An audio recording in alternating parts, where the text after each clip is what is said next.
Guys, हमारी defence army को किसी परिचय की आवश्यकता नहीं है, फिर भी हमने सोचा कि आपसे तो परिचय करा सकते हैं। आज भारत में आर्मी, नेवी और एयरफोर्स जैसी 3 प्रमुख सेनाएं हैं, पर इन तीनों सेनाओं की अपनी अपनी अलग अलग स्पेशल फोर्स हैं जो और भी ज़्यादा घातक और ख़तरनाक साबित हो रही हैं। आज हम आपको 8 स्पेशल फोर्सेस के बारे में बताने जा रहे हैं जिनका नाम आपने भले ही नहीं सुना होगा, पर इनके कारनामे और जाबाजी के बारे में जानकर आप अपने दांतों तले उंगलियां दबाने पर मजबूर हो जाएंगे। तो चलिए शुरू करते हैं। Number 1, Marcos the marine commandos. आपको अमेरिका मरीन नेवी सील के बारे में तो पता ही होगा, पर क्या आप जानते हैं कि अपने देश भारत में भी मरीन कमांडोज यानी मार्कोस मौजूद हैं, जिन्हें दुनिया का सर्वश्रेष्ठ मरीन कमांडोज की लिस्ट में शामिल किया जाता है। इन्हें भारत की सबसे खतरनाक स्पेशल फोर्स माना जाता है। यूँ तो ये हर क्षेत्र में युद्ध करने में सक्षम है, पर इन्हें पानी में युद्ध करने में महारत हासिल है। अगर बात करें इनकी सिलेक्शन की, तो इन्हें बेहद कड़ी फिजिकल ट्रेनिंग से ही मरीन कमांडोज में भर्ती मिलती है। सिलेक्शन के बाद 5 हफ्ते की फिजिकल ट्रेनिंग होती है, जिसे हेल्थ वीक बोलते हैं। ये कमांडोज लेटकर, बैठकर, दौड़ते हुए और तो और शीशे में भी देखते हुए गोलियां चला सकते हैं और दुश्मनों को ढेर कर सकते हैं। Number 2, para commandos. Indian army के सबसे ज़्यादा ट्रेंड फोर्स को पैरा कमांडोज कहते हैं। इनका ट्रेनिंग दुनिया की सबसे कठिन ट्रेनिंग मानी जाती है। एक रिपोर्ट्स के अनुसार इन्हें रोज 20 किलोमीटर की दौड़ में शामिल होना पड़ता है, जिसमें इनकी पीठ पे करीब 60 किलो का वजन लदा रहता है।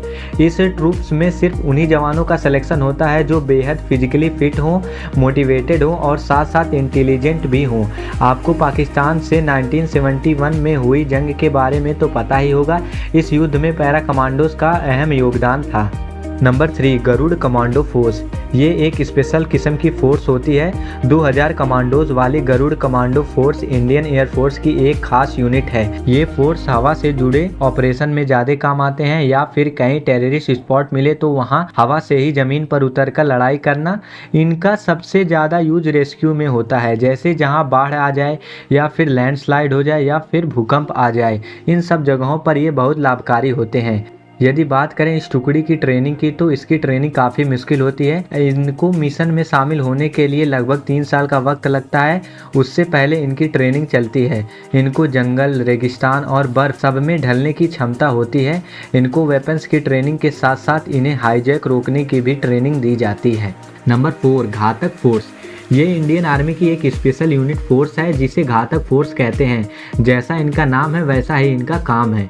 ये खुद भी घातक होते हैं और घातक हमला भी करते हैं। इनका काम अचानक से हमला करना होता है, जिससे दुश्मन शॉक हो जाएं। यह फोर्स मैन टू मैन लड़ाई में काफ़ी अनुभवी होता है। इन्हें दुश्मनों से फेस टू फेस सामना करना पड़ता है, तो इसीलिए इन्हें हथियारों की खास ट्रेनिंग दी जाती है। साथ में इन्हें मार्शल आर्ट्स, पहाड़ों पर चढ़ना, नज़दीकी लड़ाई, बंकरों को नष्ट करने जैसी खास ट्रेनिंग दी जाती है। Number 5, black cat.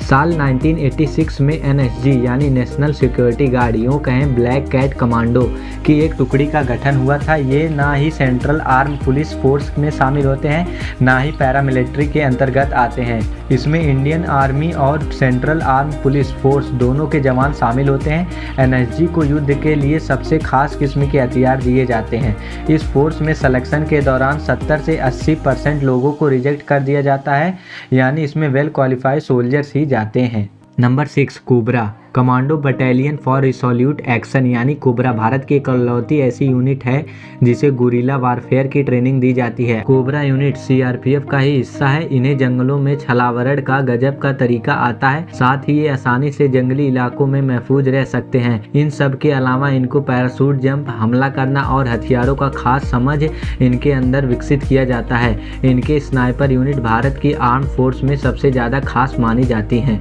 Number 7, special frontier force. 14 नवंबर 1962 को स्पेशल फ्रंटियर फोर्स का गठन हुआ था, जो एक पैरामिलिट्री स्पेशल फोर्स है।